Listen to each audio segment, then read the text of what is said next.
Welcome to the complete మ్యాన్ session. So ఇవాళ ఈ సజ్జన సాంగత్యం మనం స్టార్ట్ చేయబోతున్నాం సెషన్లో. ఈ సజ్జన సాంగత్యం అనేది ఈరోజు కొత్తగా ఉండబోతుంది. ఎలా అంటే గానం ద్వారా జ్ఞానం అన్నట్టు అనమాట. సో మనం శ్రీ పాండురంగయ్య గారిని వెల్కమ్ చేసేద్దాము ఫ్రమ్ వనపర్తి.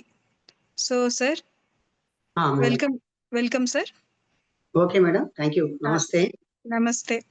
ఈ కంప్లీట్ మ్యాన్ సెషన్ యొక్క జూమ్ మీటింగ్ లో పాల్గొంటున్నటువంటి ధ్యానులు, ఆత్మ స్వరూపులందరికీ నా ఆత్మ ప్రణామాలు. ముందుగా మనందరి గురువైనటువంటి బ్రహ్మర్షి పితామహ పత్రి గారికి, స్వర్ణమాల పత్రి మేడం గారికి, వారి పాదపద్మాలకు శతకోటి ప్రణామాలు అర్పిస్తున్నాను. నా పేరు పాండురంగయ్య. నేను వనపర్తిలో ఉంటున్నాను. గవర్నమెంట్ ఉపాధ్యాయునిగా, అంటే గణిత శాస్త్ర ఉపాధ్యాయునిగా ఈ మధ్యనే నేను రిటైర్ అయ్యాను. గత 23 సంవత్సరాలుగా పిరమిడ్ స్పిరిచువల్ సొసైటీస్ మూమెంట్ లో ఉంటున్నాను. పత్రిగారు సూచించిన మార్గంలో, ధ్యాన మార్గంలో ధ్యాన సాధన చేస్తూ, వారు సూచించిన పుస్తకాలను చదువుతూ మరి ఎంతో ఆత్మజ్ఞానాన్ని, ఆత్మ విజ్ఞానాన్ని తెలుసుకున్నాను. అంతేకాకుండా వారు చెప్పినటువంటి జ్ఞానాన్ని పాటల రూపంలో ధ్యానులందరికీ, ఆధ్యాత్మిక జిజ్ఞాసగా కలిగిన వాళ్ళందరికీ కూడా అందించాలనేటువంటి సంకల్పంతో నేను ధ్యానానికి సంబంధించి, ఆత్మ జ్ఞానానికి సంబంధించినటువంటి పాటలను పాడుతూ ఉంటాను. పాటలే కాకుండా శ్లోకాలు, పద్యాలు కూడా ఉంటాయి.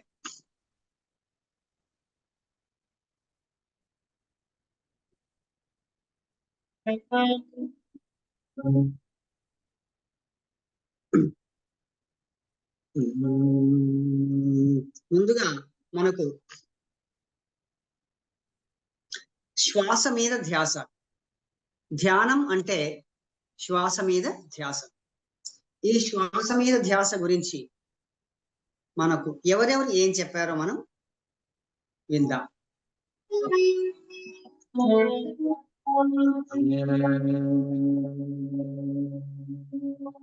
ముందుగా శ్రీమద్ విరాట్ పోతులూరు వీర బ్రహ్మేంద్ర స్వాముల వారు శ్వాస మీద ధ్యాస గురించి ఏ విధంగా చెప్పారు ఒక పద్యంలో.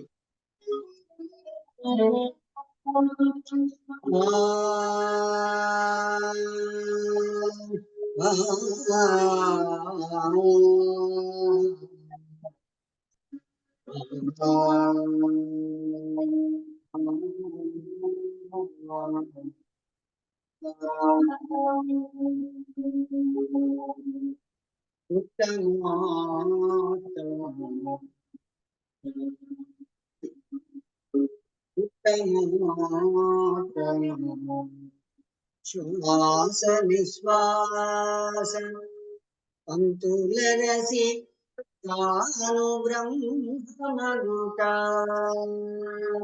ఉత్తమోత్తమ.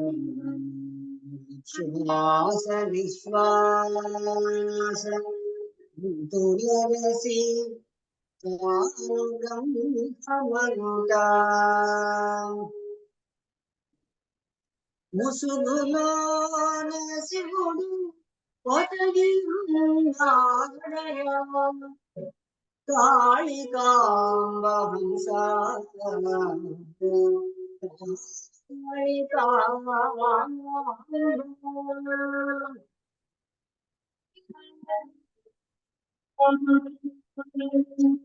దీని అర్థం ఏమంటే ఉత్తమోత్తమములు ఉచ్ఛ్వాస నిశ్వాస. ఉత్తమములో ఉత్తమము కన్నా ఉత్తమమైనది, ఉత్తమోత్తమము ఉత్తమము కన్నా ఉత్తమము. ఉచ్ఛ్వాస నిశ్వాస. పంక్తులరసి, పంక్తులు అంటే వరుసలు, అరసి అంటే పట్టించుకొని గమనించి, అరయుట అంటే పట్టించుకోవడం, అంటే ఇక్కడ దాని మీద ధ్యాస పెట్టడం,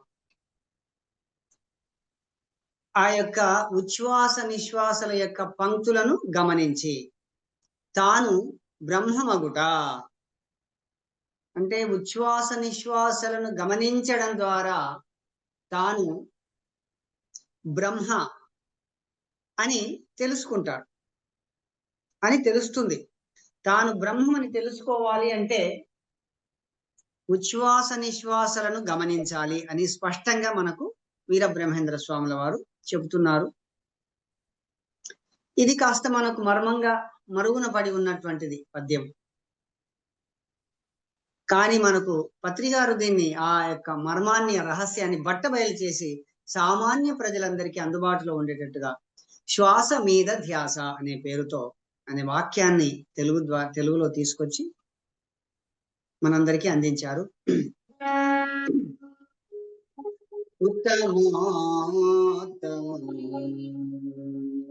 శ్వాస నిశ్వాస సంతులగసి తాను బ్రహ్మమగుట, ముసుగులోన శివుడు మొసగి ఉన్నాడయా, కాళికాంబ హంస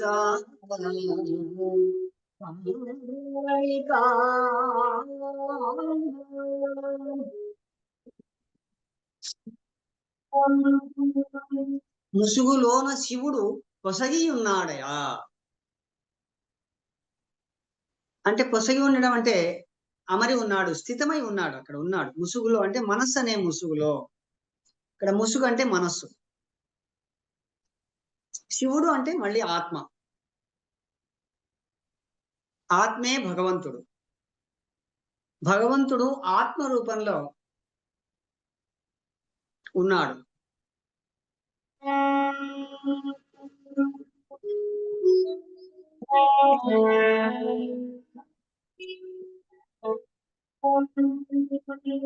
మరి శ్వాస మీద ధ్యాస గురించి మనకు వేమన ఏం చెప్పారు?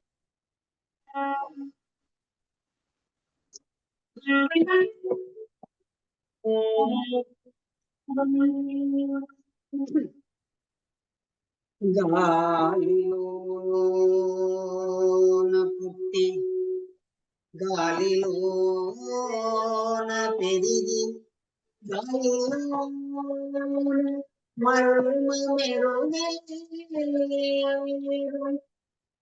ముక్కులో ముక్తికి మరి దారయా దారయా దారయా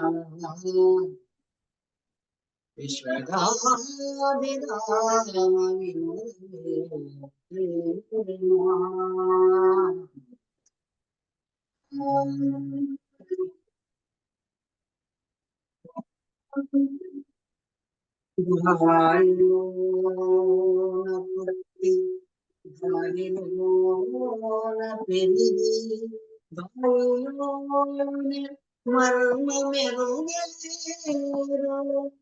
ముక్కులో గాలి ముక్తికి మరి దారయా దారయా దారయా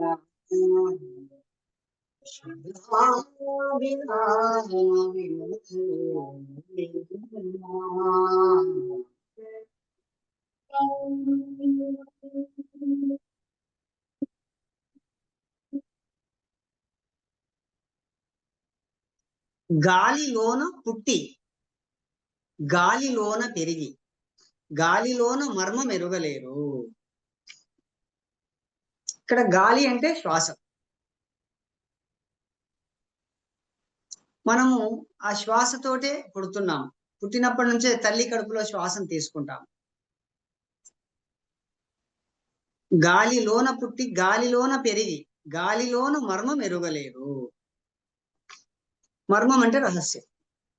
ఆ గాలి యొక్క మర్మాన్ని తెలుసుకోలేకుండా ఉన్నారు మానవులు. మరి ఆ మర్మాన్ని తాను చెప్తున్నాడు. ఆ మర్మం ఏంటయ్యా అంటే ముక్కులోని గాలి ముక్తికి మరి దారి. అది గాలిలో ఉన్నటువంటి ఆ రహస్యం ఏమిటంటే ముక్కులోని గాలి ముక్తికి మరి దారి. ముక్కులోని గాలి ముక్తికి మరి దారయా దారయా దారయా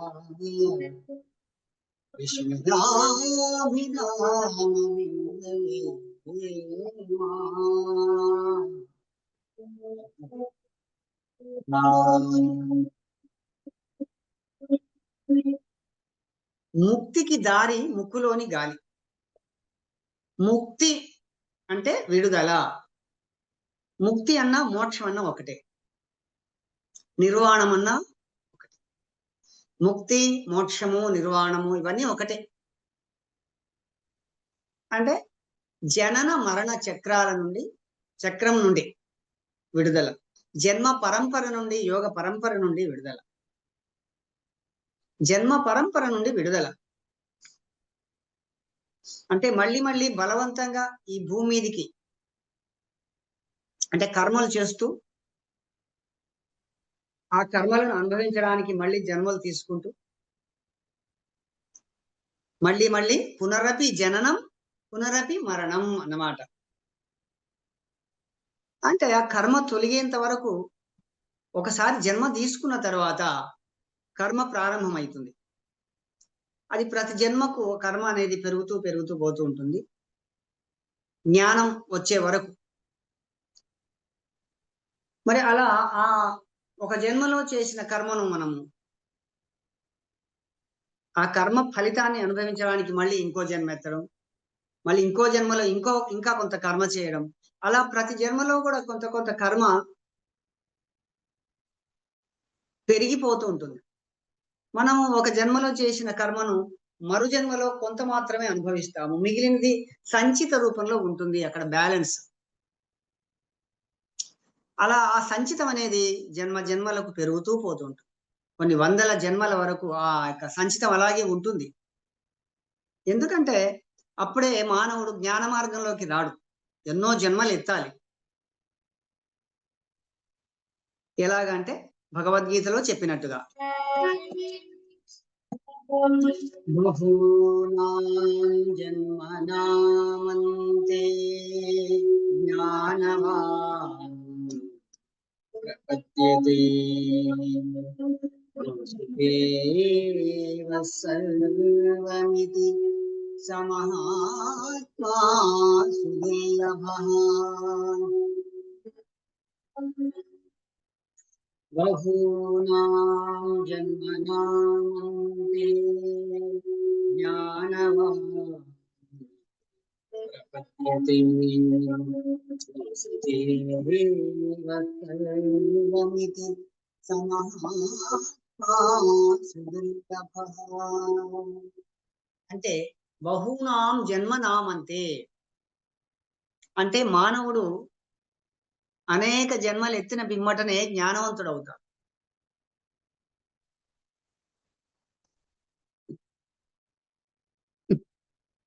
కాబట్టి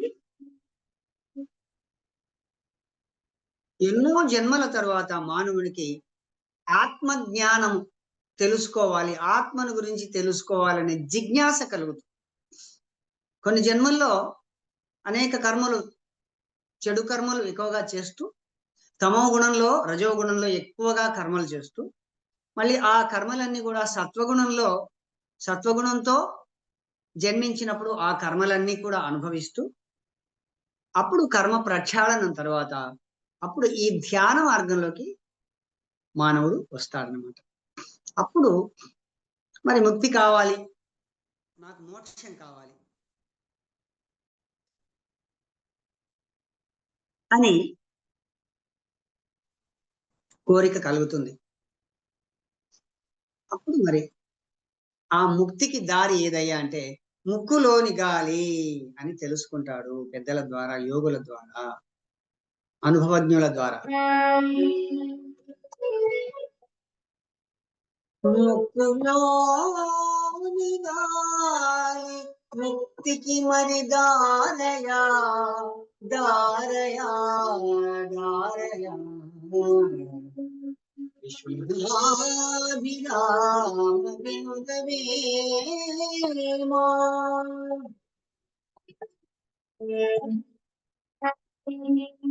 ముక్కులోని గాలి ముక్తికి మరి దారి ఎలాగ అంటే మనం ఇందాక చెప్పుకున్నాం, ఉచ్ఛ్వాస నిశ్వాసలను గమనిస్తే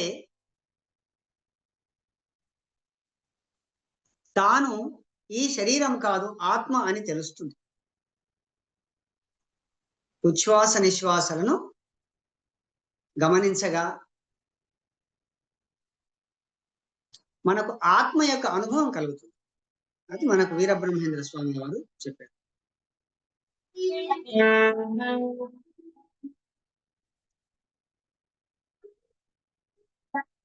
మరి ఈ ఉచ్ఛ్వాస నిశ్వాసాల గురించి మనకు భగవద్గీతలో ఏం చెప్పారు?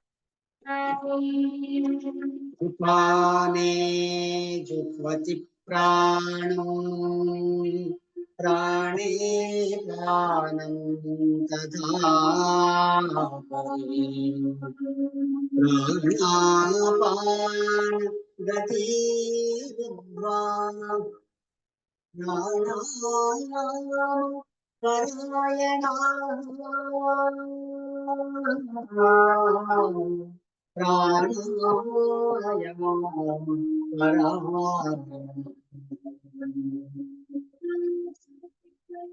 అపానే జుహ్వతి ప్రాణం ప్రాణే ప్రాణం తథాపరి ప్రాణ గతి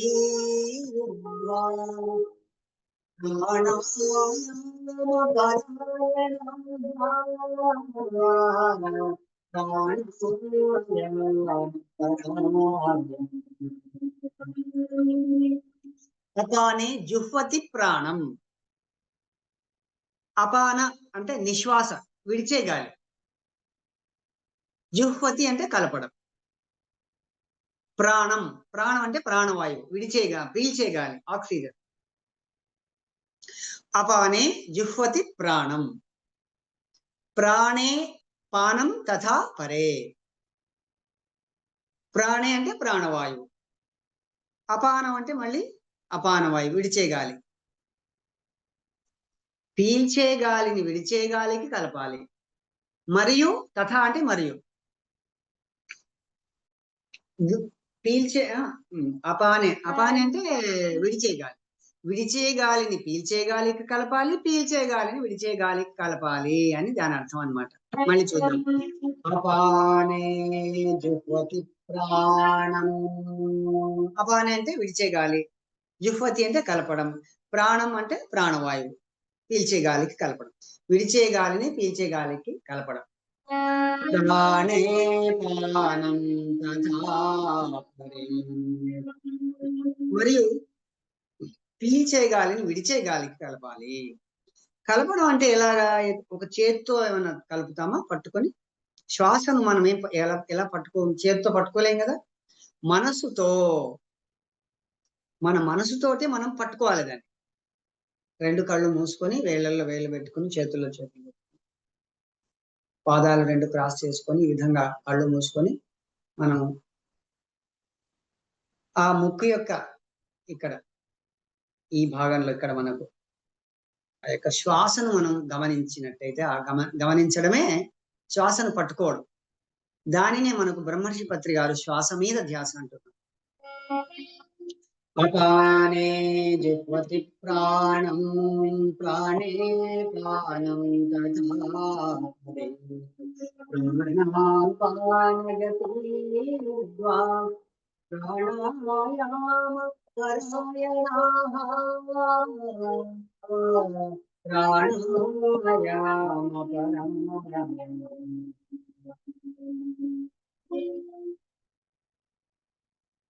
ప్రాణ అపాన గతి రుద్ధ్వా. దీని వలన ఏం జరుగుతుంది అంటే, ఆ విధంగా మన మనసుతో విడిచే గాలిని అంటే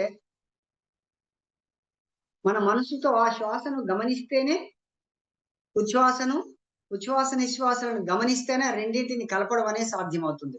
అంటే మనము ఉదాహరణకు శ్వాస లోపలికి వెళ్ళేటప్పుడు దాని మీద మనసు పెట్టామనుకోండి, అది లోపలికి వెళ్ళే వరకు దానిపైన మనం ధ్యాస పెట్టాలి. మళ్ళీ అది వెనక్కి తిరిగి వస్తున్నప్పుడు మళ్ళీ దాని మీద ధ్యాస పెట్టాలి. ఇది కలపడం అంటే ఇదే.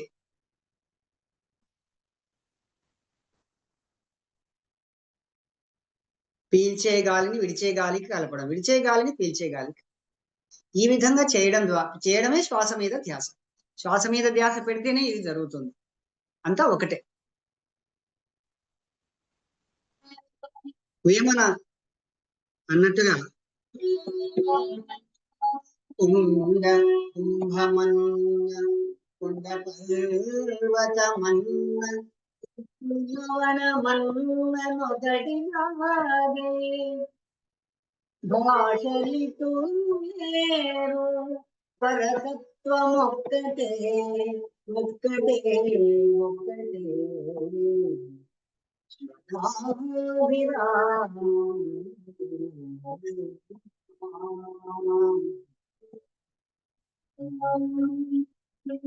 కుండ అన్నా కుంభం అన్నా ఒకటే, కొండ అన్నా పర్వతం అన్నా ఒకటే, ఉప్పన్న లవణం అన్నా ఒకటే, భాష లిట్టులు వేరు పరతత్వం ఒక్కటే.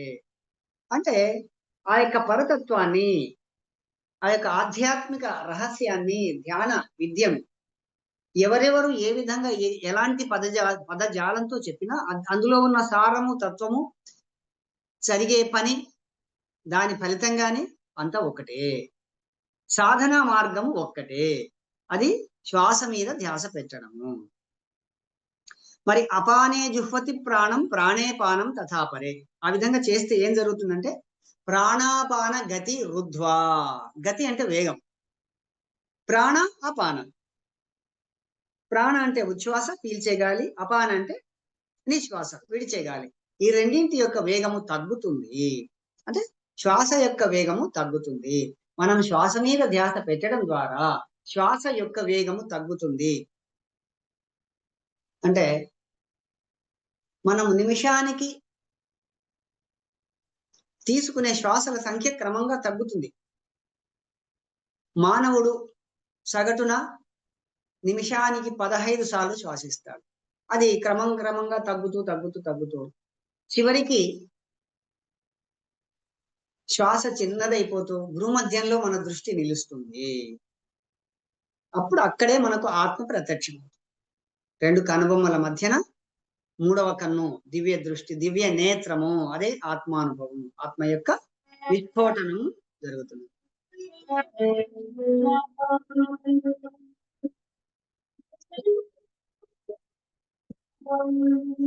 ఈ శ్వాస మీద ధ్యాస గురించి మరి ఇంకా భగవద్గీతలో ఏం చెప్పాడంటే తెలుసుకుందాం.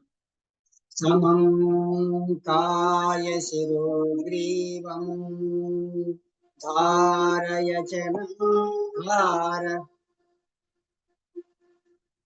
యన్నచలం స్థిరం సంప్రేక్ష్య నాసికాగ్రం స్థం దిశశ్చా నవలోకయం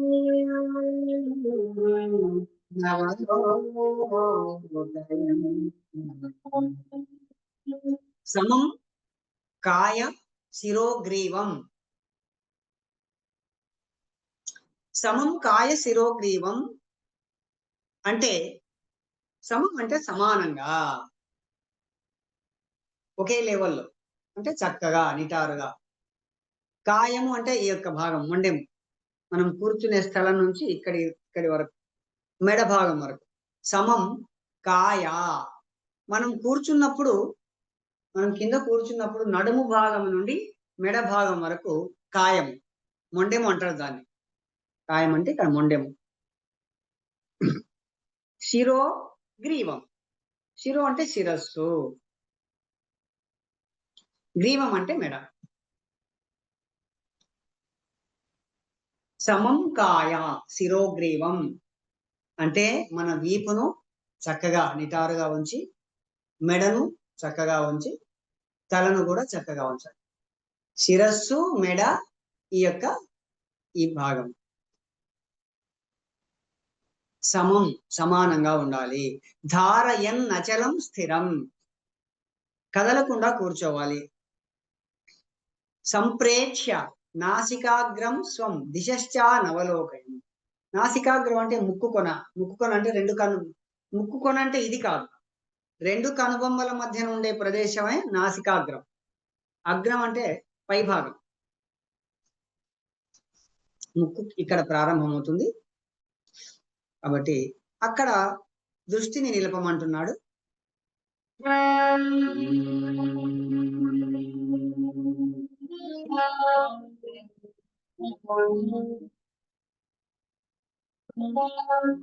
మరి మనకు ఈ యొక్క శ్వాస మీద ధ్యాస గురించి మరి వీరబ్రహ్మేంద్ర స్వాముల వారు శ్వాసను గురించి మరొక చక్కటి పాటలో వివరిస్తున్నారు. మాయదారి మరలా బండి చక్రము అమరీ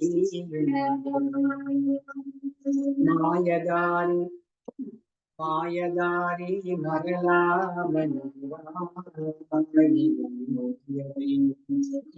చక్రము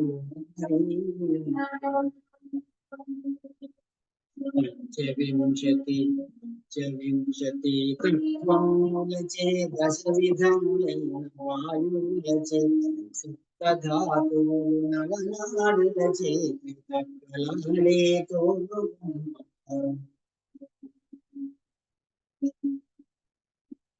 ఊపిరి పేరే హంసరా ఉచ్ఛ్వాస నిశ్వాసాల కొలతరా అహం సోహం మను మార్గమున పరమాత్ముడు నడిపే తమాష బండిరా మాయదారి మరలా బండిరా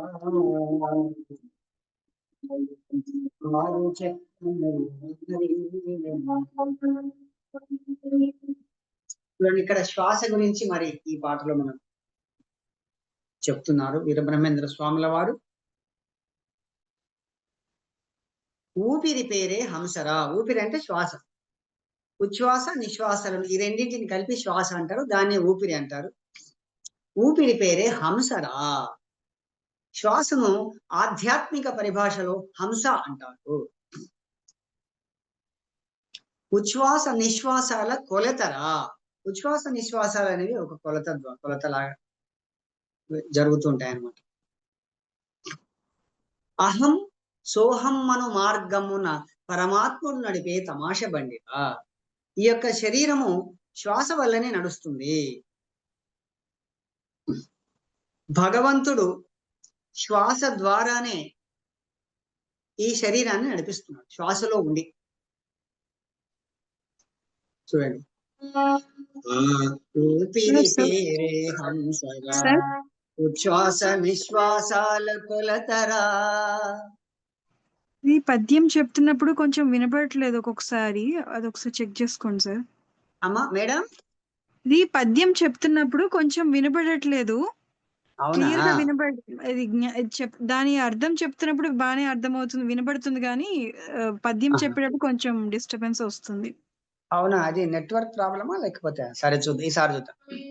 ఇది ఊపిరి పేరే హంసరా ఉచ్ఛ్వాస నిశ్వాసాల కొలతరా అహం సోహం అను మార్గమున పరమాత్ముడు నడిపే తమాష బండిరా. ఇప్పుడు మేడం, ఇప్పుడు బాగా వినిపించింది సార్, సూపర్. ఓకే, ఇలాగే చెప్తాను. ఓకే, ఊపిరి పేరే హంసరా. ఊపిరి అంటే ఉచ్ఛ్వాస, శ్వాస, ఉచ్ఛ్వాస నిశ్వాసలు ఈ రెండు. ఆధ్యాత్మిక పరిభాషలో శ్వాసను హంస అంటారు. అహం సోహం అను మార్గమున పరమాత్ముడు నడిపే తమాష బండిరా. ఆ పరమాత్మ ఈ బండి అంటే శరీరం, శ్వాస ద్వారా నడిపిస్తున్నాడు. ఎందుకంటే శ్వాస ఉంటేనే మనం బ్రతికుంటాం. శ్వాస లేకపోతే, ఈ శరీరం నుంచి ఒక్కసారి శ్వాస ఎగిరిపోయింది అనుకోండి, శ్వాస ఆడడం ఆగిపోతే దాన్ని మనం మరణం అంటాము, ఊపిరి ఆగిపోయిందంటాం. ఎవరైనా చనిపోయినట్టుగా తెలుసుకోవాలి అంటే ముందుగా ముక్కు దగ్గర వేలు పెట్టి చూస్తా. ఎందుకంటే శ్వాస ఆడుతుందా లేదా? శ్వాస ఆడుతుంటేనే ఆ ప్రాణి, మనిషి గాని జంతువు గాని బ్రతికి ఉన్నట్టు. అట్లా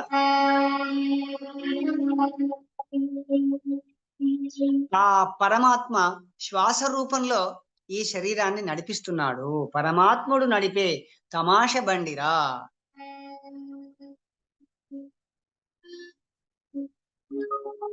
ఆడుచున్నది హంస 20,600 చుట్టాది ఆ ఊళ్ళో. ఆ విధంగా మరి 21,600 శ్వాసలు మనకు ఒక నిమిషానికి 1500, గంటకు 900, 24 గంటలలో 21,600 శ్వాసలు మనం తీసుకుంటాం సగటున ఒక మానవుడు. అలా తీసుకుంటే 100 ఏళ్ళు బతుకుతాడు. అంతకంటే ఎక్కువ తీసుకుంటే, ఎక్కువ శ్వాసలు ఖర్చు అయితే 100 సంవత్సరాల లోపే చనిపోవడం జరుగుతుంది. 24 గంటలలో మనము 21,600 కంటే ఎక్కువగా తీసుకుంటే మన ఆయుష్ తగ్గుతుంది. అంటే 100 సంవత్సరాల కంటే తగ్గుతుంది. అదే శ్వాసలను తక్కువగా తీసుకుంటే మనం ఇంకా ఎక్కువ కాలం బ్రతకవచ్చు.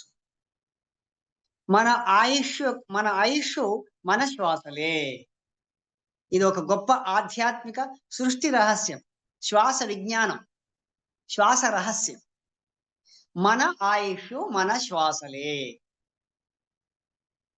కాబట్టి శ్వాసను మనం ఎంత తక్కువగా ఖర్చు చేస్తే మన జీవిత కాలం అంత ఎక్కువగా పొడిగింపబడుతుంది. అంటే ఎలాగా? నిమిషానికి 15 సార్లు శ్వాసించేది తగ్గించాలి. నిమిషానికి 10 గాని, 8 గాని, 6 గాని. అప్పుడు మన ఆయుష్ పెరుగుతుంది. అది ఎలా అంటే ధ్యానం ద్వారానే అది సాధ్యం. ఎలా అంటే ధ్యానం ద్వారా నీకు జ్ఞానం కలుగుతుంది. జ్ఞానం ద్వారా నీ జీవించే విధానము, మాట్లాడే విధానము, నీ యొక్క ఎమోషన్స్ ఇవన్నీ మారిపోతాయి. చింతించడం అనేది ఉండదు. చింత తొలగిపోతుంది. ఎందుకంటే ధ్యానం వల్ల పొందినటువంటి జ్ఞానం వల్ల ఆనందం కలుగుతుంది. భక్తులైన వారు పరిపక్వ బుద్ధిచే ధ్యానమందు ఆత్మనందగలరు. భక్తులైన వారు పరిపక్వ బుద్ధిచే ధ్యానమందు ఆత్మనందగలరు. ఆత్మనంద శాశ్వతానంద సుఖమాభూ కాళికాంబ హంస కాళికాంబ. మనం ధ్యానం అంటే శ్వాస మీద ధ్యాస పెట్టడం ద్వారా ధ్యాన స్థితి కలుగుతుంది. ఆలోచన రహిత స్థితియే ధ్యానం. మనసును శూన్యం చేయడమే ధ్యానం. ధ్యానం నిర్విషయం మనః. అంటే విషయం అంటే ఆలోచనలు లేకుండా చేసుకోవడమే ధ్యాన స్థితి. ధ్యానం నిర్విషయం మనః. మరి ఆలోచనలు లేని స్థితి కలగాలి అంటే అది శ్వాస మీద ధ్యాస ద్వారా మాత్రమే సాధ్యం. కాబట్టి ఇది టైం 1/2 అవర్ అయిపోయింది. Time session. మీరు ఇంకా ఏదైనా చెప్పాలనుకుంటే ఒక 2 minutes లో ఎండ్ చేస్తారా? ఓకే మేడం, కంక్లూజన్ చేస్తాను. మరి మనం ఇంతవరకు బ్రహ్మర్షి పితామహ పత్రి గారు సూచించినటువంటి, అందరికీ మార్గదర్శకం చేసినటువంటి ధ్యాన పద్ధతిని, శ్వాస యొక్క రహస్యాన్ని మనం అంతకుముందు యోగులు, మరి ఎందరో యోగులు, ఋషులు ఏ విధంగా వారి వారి యొక్క పదజాలంతో పాటల రూపంలో, పద్యాల రూపంలో, శ్లోకాల రూపంలో చెప్పారు. దాన్ని మనం విన్నాం. మరి ఇంకా ఎన్నో విషయాలు ఇంకా తెలుసుకోవాల్సిన, శ్వాస గురించి కాకుండా ఇంకా ఎన్నో జన్మ పరంపర గురించి, జన్మ గురించి, కర్మ సిద్ధాంతం గురించి, జన్మ సిద్ధాంతం గురించి, ఆత్మను గురించి, సృష్టి రహస్యాన్ని గురించి, త్రిగుణాలను గురించి ఎన్నో విషయాలు ఇంకా మనం తెలుసుకునేవి ఉన్నాయి. మరి మరొకసారి మనకు అవకాశం వచ్చినప్పుడు మరికొన్ని విషయాలు మీకు పాటల రూపంలో, పద్యాల రూపంలో నేను వివరిస్తాను, పాడి వాటి అర్థాన్ని చెబుతాను. తద్వారా సాధన చేసే వాళ్ళకి అవగాహన పెరిగి, ఆసక్తి పెరిగి, మరి వాళ్లకు ఒక చక్కటి ఉత్సాహం కలుగుతుంది సాధనకు. ఈ అవకాశాన్ని పిరమిడ్ స్పిరిచువల్ సొసైటీస్ మూవ్మెంట్ వ్యవస్థాపకులు మరి ఈ యొక్క పిఎస్ఎస్ఎంను స్థాపించి అందరికీ బోధించే అవకాశాన్ని ఇచ్చారు. వారికి మనం ఎంతైనా కృతజ్ఞులం. అంతేకాకుండా ఈ కార్యక్రమాన్ని ఆర్గనైజ్ చేస్తున్నటువంటి ఇందుమతి మేడం కానీ ఇంకా ఇతరత్ర మాస్టర్స్, ఆర్గనైజర్స్ అందరికి కూడా ధన్యవాదాలు తెలుపుకుంటున్నాను. మరొక క్లాస్లో మనం చక్కటి గీతాలతో, పాటలు, పద్యాలతో కలుసుకుందాం. ఫ్రెండ్స్, నమస్తే.